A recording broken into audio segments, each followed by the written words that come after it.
to Boat Car Adventures. And we're back Talking about to you.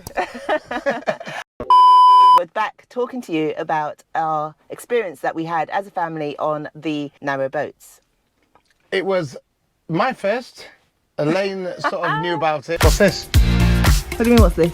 You said we're going boating. Yeah, we are. That's a barge. It's not a barge. This is a barge. It's a Knew more about it than I did. I've never been in a canal boat in my life, never stepped foot on one, never looked in one, even though I used to live by or very near a canal. So it was definitely a first. I mean, I saw the length of this thing. It was unbelievable. It was like 70 foot long. And don't get me wrong, we're used to going on big boats and stuff, but as something you travel or you operate from the back of it, that's when it was different for me. Now, if you want to have an idea of what 70 foot looks like, that's basically two double decker buses put together. Yeah, almost. Essentially, yeah. You know, it felt like it's like we literally had to use two-way radios to communicate at one end to the other, and signals, and then we've got this horn what I press, which deafens everyone at the front.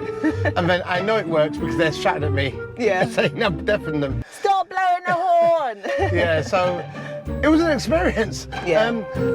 First of all, the reception we got from there was amazing. The guys were like, it was like a Formula One pit stop. I mean, you know, they just got on with it, got the boat ready. It was all just, everything was done really quickly. Yeah. We had to then put Columbus in a safe place, out of sight, and then we started the holiday. Yeah. And before we started the actual holiday, we had, was it Agnes? Angus. Angus. Like Angus.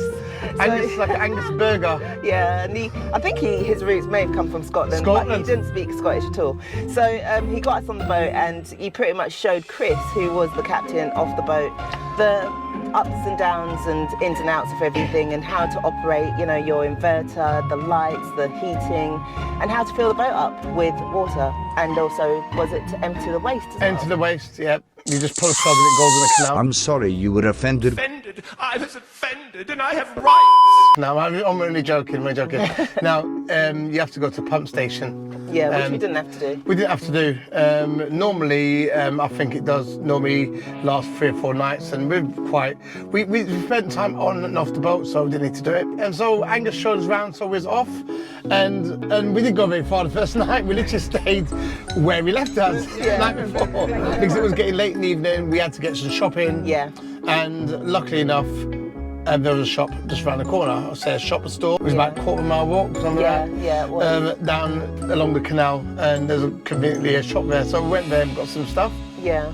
And the next morning, then we set off. Yeah. When we dropped the boat off and left it, and walking back, we were looking at it thinking, oh my God, in the morning we're going to have to move this thing.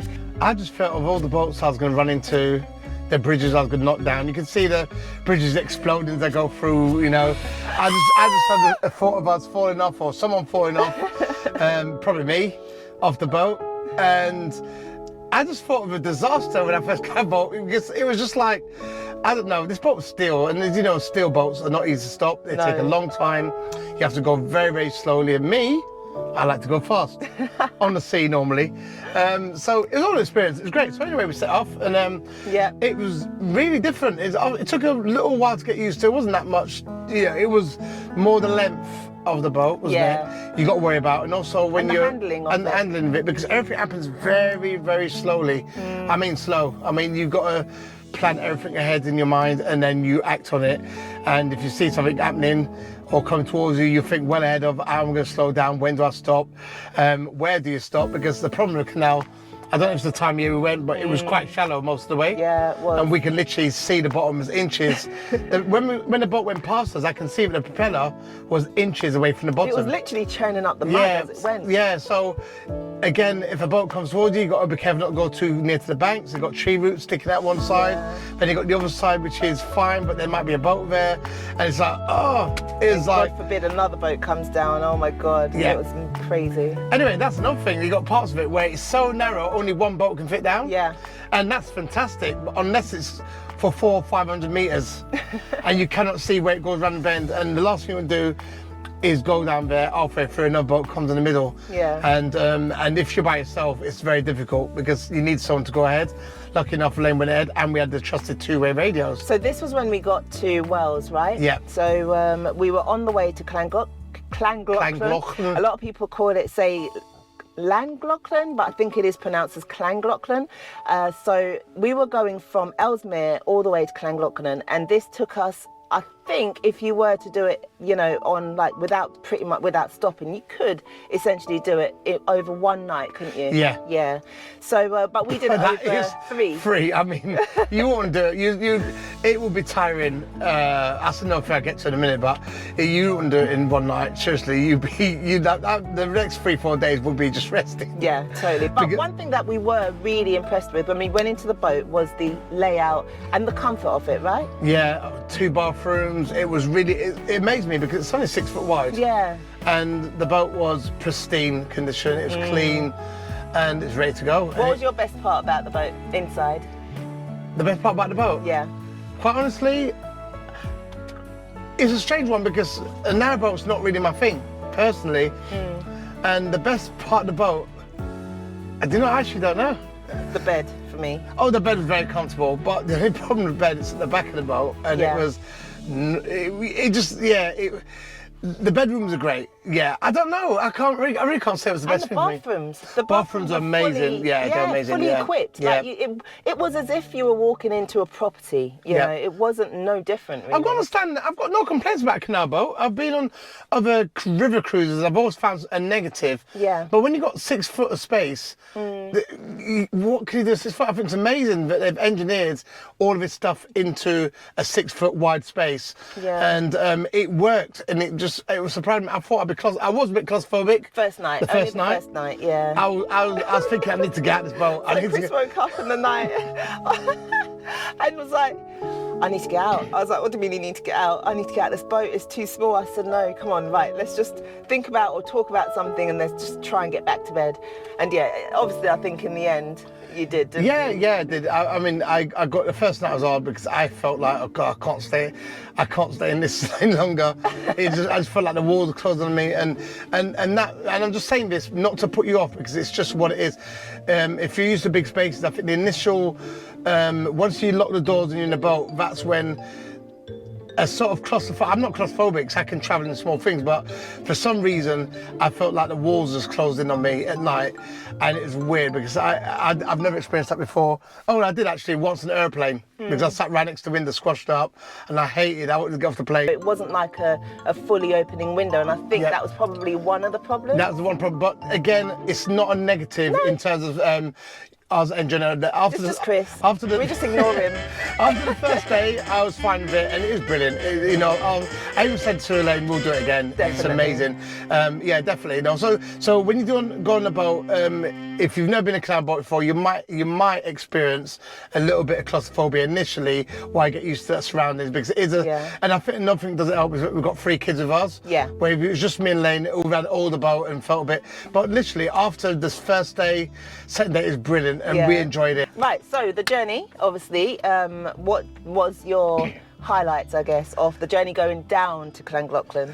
Journey going down to Llangollen was, I can't remember the point, and I'm sure Elaine will get it on the picture. There's a point where we've got to go and turn a sharp left to go on the little, a little tunnel. Yeah, oh my God. And everyone's watching, everyone sits here. It's like a spot where everyone sits and can't get around there to see who messes up. Watch, Lucky enough, I'm a pro at boating, so going in, it was great. But that bit, which is really tight, you got to get it right, spin the boat round and get lined up and go through. Then after that, that's when the excitement starts, because the road, it gets very, very, very narrow. tight. Yeah. Literally, and being that we had the longest boat on their fleet, and Chris just did it like a pro, to be fair. He went to the bridge, like kind of lined it up again to like a degree, and then flipped the back, and then Yeah, had to flip again and then Yeah. just like went through the narrow tunnel. It was tiny. Even the locals sat there and he made a comment like, oh, you've done this before. And I'm like, I haven't. There's an aqueduct and there's a viaduct. So one is so you've got one where you've got two bridges, one for the train above and one for the water. And then you've got the aqueduct, which is just literally just one long canal bridge with water in it, and there's no sides. So you're going across this canal and literally it feels like you're going to fall over because the boat is hitting the sides, and you can see over the edges, so you can see the sheeps and people below, and it's so far down. So if it's windy, which it was on that day. It was very windy. You got to be careful. You really got to be careful. You can literally fall out the boat. Also, another great thing about being on the canal boats was that as you're going along on the canal boats, you're seeing the nature going past you. So you've got animals, you've got cows, you've got sheep, you've got horses, and there's meadows, just like rolling meadows. It was absolutely amazing. We got to a bit where you literally see the bottom. It looks like you go in the bottom of an empty bathtub. Yeah. And we got stuck. Yeah, we did. I ran aground, and it's literally, you got a couple of inches either side and you're getting stuck. It wasn't, and because the boat was long, keeping the boat straight at that point was very hard. It's a windy day, and I think the front of the boat veered off to the left a little bit and ran aground. Yeah. And I thought, oh, I'll get this off now. Well, when we first got the boat, we didn't realise that we had some sticks we did realise that we had some sticks at the top, and we didn't know what it was for. So we're like, what's that on the top for? But anyway, we didn't really think or say anything else about it until this point when we got stuck. Yeah. So then we realised what the stick was for. So we used it to kind of prise ourselves away from the edges and push ourselves off. And then, we realised also that there was a ladder that you also can drop off to the bank, because coming up later we'll tell you why you need that. There are, some banks where it literally, the water's eating underneath the bank. So it seems like it's solid, but it's not. You step on the bank and you will fall through. Go straight through. But we'll tell you what happens with that later. So it was amazing. It was very interesting, and it definitely is one of those holidays or one of those experiences that brings you together as a family, because you can't do it by yourself, I don't think, especially if it's your first, right? Definitely. And also, shout out to the paddleboarders that are going up. They're amazing. They went all the way from Ellesmere, more or less, all the way to Llangollen. Oh. So anyway, we arrived at Llangollen. Yep. And we didn't see much until we left the boat, and as we made the boat safe and all that, and then we went for a walk. And it was amazing. Yeah. Beautiful place. It was. Had a river run between it. Yeah. The river, and there was people whitewater rafting on there, and there's a lot of people watching from the bridge. You need to go see Llangollen to see how nice it is. And we found a butcher's there. Yep. We bought meat and homemade pies and stuff. Yeah, they were really good. I don't remember what they were called, but that was a really good butcher's. The town itself is a very touristy town, so you'll see a lot of touristy kind of shops and souvenir shops and pie shops and places like that that you can go to as a tourist. And like Chris says, on the riverway there's a whitewater rafting area, but then there's also a place that we walked down and it was just flat. And so I would assume that in the summertime the kids would go in there and they'll just swim, and then obviously you can swim downriver to the whitewater rafting area. But we went for a walk, didn't we? On the riverbed, there wasn't much water, but I guess obviously when it rains heavy down there, the water comes down, and that's when the water's probably somewhere you don't go. Yeah. I can see that it is literally going to be a flowing fast water. Definitely. So it's massive, but when we went, the water's trickling in the middle, but it's still safe, and but I can see how far it does come when it's really horrible. So in terms of the weather or whatever it is, or they open some gates somewhere, I don't know what it is, but it's a beautiful place. So we went for a walk up the pathway, and we were told that there were some waterfalls at the end of it. So we didn't know how far it was. We started this kind of trek down the path, and it was getting dark, so we were kind of thinking, okay, come on, we can hear it. We could hear the waterfalls, but we couldn't see anything. And we got to the point where the canals actually started on that particular part. Yep. Again,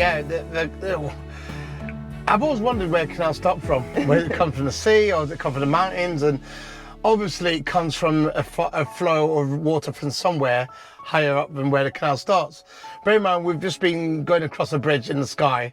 I'm like, how much higher can this come out in Wales? But yeah, we walked to this area and we saw the actual point, a little small opening where the water comes in and it fills the canal, and that's where it starts, apparently. Yeah. And for the first time, our kids and myself had a lesson of how a canal starts in the UK. Do you never see that when you see a canal, and you very rarely see boats on canals when you're driving.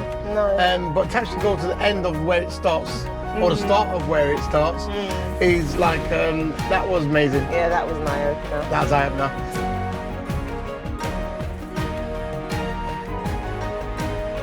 So, you know, we came back to the boat and we stayed there for a little while. There were a few spots that we realised after stopping where we stopped that you could stop free without paying, but of course there weren't any amenities there, and if you were to stop there, you do need to tie up properly on the bank, because otherwise you will go drifting off. And it's also a further walk away from the high street. Yeah. So where we stopped, I think it was £12 a night. Which So- I personally think is quite a lot. Yeah, that was quite But, expensive. you know, but it's what it is. Yeah. It's what it is. You're right there, and also you're right there where the horses do like a ride all the way to the end of where we actually walked to. So if you want to go on that ride, you can do the ponies or horses? Horses. Well, they were horses, weren't they? Yeah, they're beautiful. Shetland horses? No, there was big- another breed. Yeah. To be fair, I would say this, for those that don't know canal boats, they were originally pulled by horses up and down the canal system. Hence why they've got a tow path, which is the path you walk on was actually designed for horses. And what makes these quite unique is when, obviously, when you got a tow path and the path stops, they need to transfer the horse to the other side of the tow path on the other side to carry on, where the bridges are actually designed for the horse to pull the cable over and on. It's amazing. amazing. Without throwing the rope or losing the rope to disengage from the horse. So they designed it so it actually works quite well. Yeah. And getting the people, or the goods, sorry, and the horses on the bridge, which is, you'll go there and you'll see and work it out for yourself. It's amazing. It's amazing how engineering has developed over the years, and from what it was to what it is now. So on the way back, you know, we left Llangollen and... We saw our friends again, the paddleboarders. Oh, yeah. They were going back at the Yeah, same they were time. going back with us, which was interesting. And they left